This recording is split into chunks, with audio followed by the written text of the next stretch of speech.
¿Cómo fueron dadas las tablas, los 10 mandamientos? ¿Cómo eran los 10 mandamientos? Antes de hablar de eso, eh, uno siempre ve la escultura de Miguel Ángel y ve que las tablas eran como redondeadas en el pico. Después estudié de los sabios, o sea, de los rabinos, muchos que decían que eran rectangulares completamente.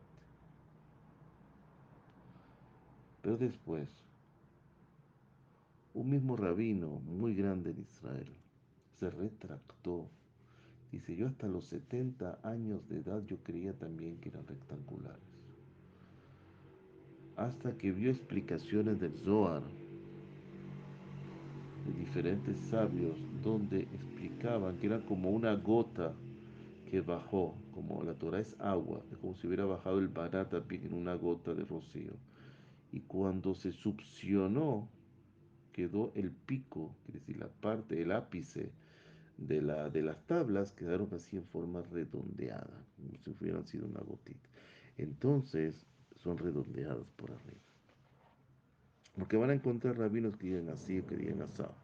Pero según el Zohar no es así. Quiere decir que cuando Miguel Ángel lo hizo, tuvo razón. Lo que no tuvo razón fue poner los cuernos a Moshe, que eran Karan Or, que eran la brillantez de los rayos de luz. Ahora nuestro tema. Entonces, ¿cómo fueron dados los 10 mandamientos? Sabemos que 5 sobre una tabla y 5 en la otra. 5 en la tabla derecha, 5 en la tabla izquierda. Del lado derecho yo soy Dios, tu Dios. Y del otro lado empieza el lado izquierdo, no matarás, etc. De esta correspondencia aprendemos que el que derrama la sangre de una persona es como si dañara la imagen de Dios porque una está al lado de la otra. También está escrito que Dios hizo al hombre a su imagen. En ese mismo versículo se prohíbe el derramamiento de sangre. También está por el lado. Ahora, hay la opinión de que los 10 mandamientos fueron dados 5 de un lado y 5 del otro. Esa es la opinión de Rabbi Hanina ben Gamliel. Los otros sabios, en cambio, opinas 10 de un lado y 10 de otro. Porque está escrito, estas palabras habló Dios y las escribió sobre 2 tablas de piedras. Quiere decir, esa misma palabra sobre 2 tablas de piedra. Y está escrito, tus 2 pechos son como 2 cervatillos gemelos de una gacela. Quiere decir, los dos son iguales. Quiere decir que hubo 2 tablas iguales. Ahora, así nos describe Mejilta de Rabbi Ishmael. El tema de las tablas de la ley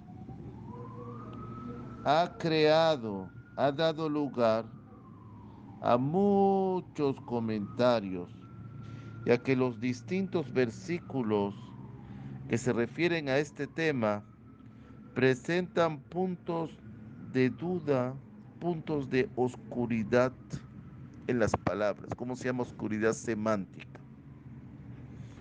Por ejemplo, está expresado que las tablas de aquí y de aquí estaban escritas. Lo claro es que eran dos. ¿Pero qué significa de aquí y de aquí en una y otra tabla? O de uno y de otro lado de la tabla, para que pudiera ser leído de frente y de atrás.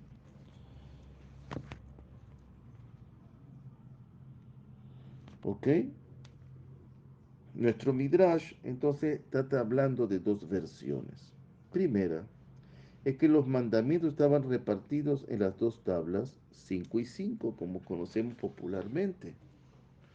Y la intención de hacer corresponder la interpretación de uno con la de su correlativo de la otra tabla, que es decir, uno está frente al otro, que se asocian. La segunda manera, que considera simplemente que los 10 mandamientos, que tampoco se llaman mandamientos, se llaman enunciados, no sé dónde sacaron la palabra mandamiento, porque tenemos 613 mandamientos, son 10 enunciados, ok. Estos 10 figuraban en ambas tablas de acuerdo a la segunda opinión.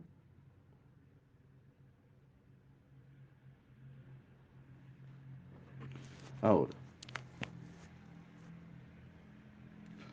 ¿de dónde sacan este versículo de los dos pechos que aparecen Shira, Shirim, cantar de los cantares, de la novia, que son gemelos, etcétera? Dice, Rabbi Akiva